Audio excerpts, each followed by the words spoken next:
What's up YouTube? Hey, I'm going to teach you in this video how you can benefit from a recession. As you know, the world is in turmoil at the moment. You've got the Russian invasion, you've got interest rates going up across the world, and it's signaling that possibly we are heading into a recession in the next 6 months. And it's not all doom and gloom. Sometimes these are the best times to really become successful and make some solid gains on your portfolio. So the top 5 tips that I'm going to give you are hopefully going to help you during this recession, if there is a recession that comes. The first tip is, if you've got debt, start paying it down today. You know, debt is great when you leverage it well, but some debt is not so good. Things like credit card debt that is on a high interest rate. Things like debt on your car, or you might have bought a fridge or something on payments. You know, you want to start paying some of that off today. And the main reason for that is that you want to cut down any extra costs, but you also want to make sure you free up some cash so that when the opportunities come, you'll be able to buy.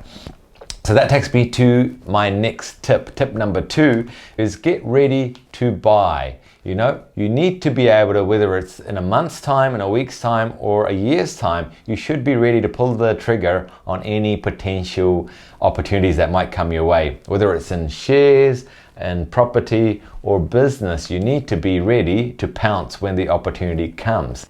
If you hesitate, it's going to enable your competition, who's going to be looking to do the same sort of thing, to get an upper hand on you. So you can use this period to really, do some homework and be ready to take up the opportunities when they arise. Okay, and sometimes what you buy during a recession or times of doom and gloom, you won't be able to get those sort of chances in a market that's going up. So you've only got a limited time, and you've often got limited resources to allocate to those deals when they come. Tip number 3, if you're into stocks, then make sure you know which stocks that you're after. You want to make a list of, say, like the top 10 stocks that you want to buy. You want to have researched it. You want to know what sort of price would be a good entry level for you to go into. You want to know what's the high, what's the low, what's the dividend payout, who are the directors, who are the CEOs, and what is the outlook of that company over the next 5 to 10 year horizon. Once you've done your homework, when a deal presents itself, you're going to know exactly it's the right time for you to enter. Okay, tip number 4 is, I'm a businessman, and with my businesses, I'm going to make sure that the cash flow generated from those businesses stays consistent.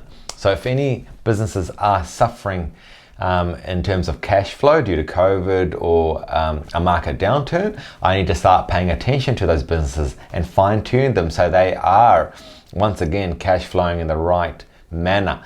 So if you can get your cash flow to be in sync with your aspirations, then it's going to give you more buying opportunities. If you're a wage earner, you want to make sure that you get your pay rises locked in. You ask for a pay rise now rather than later. You show your worth to the company, and hopefully they'll back you.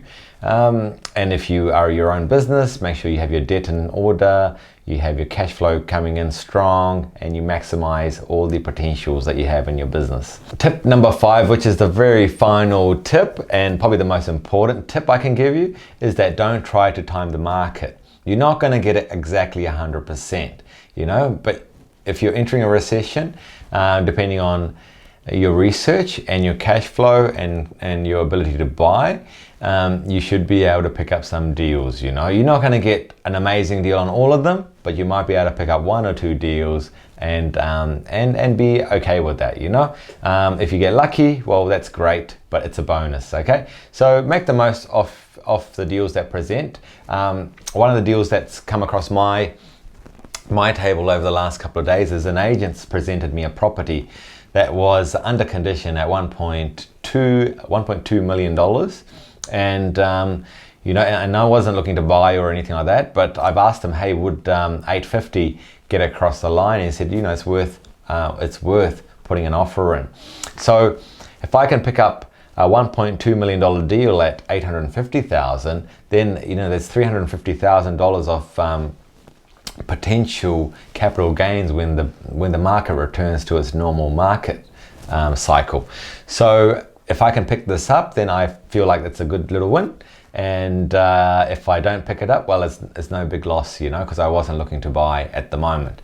So, you know, that's just an example. And because I've done the research in the area beforehand, because I buy property with an upside, well, I already know that in the area that it's very hard to pick up something like that under $1 million or 1.1.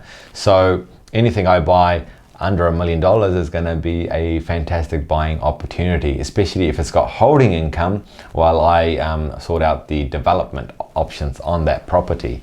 Okay, so that's just an example of how you can use the market to your advantage. Okay, Jay Gurn, over and out. If you like this video, please subscribe. If you want to hear more about my experiences as a property investor or a share investor or a business person, let me know. And over and out, and I'll see you on the next one.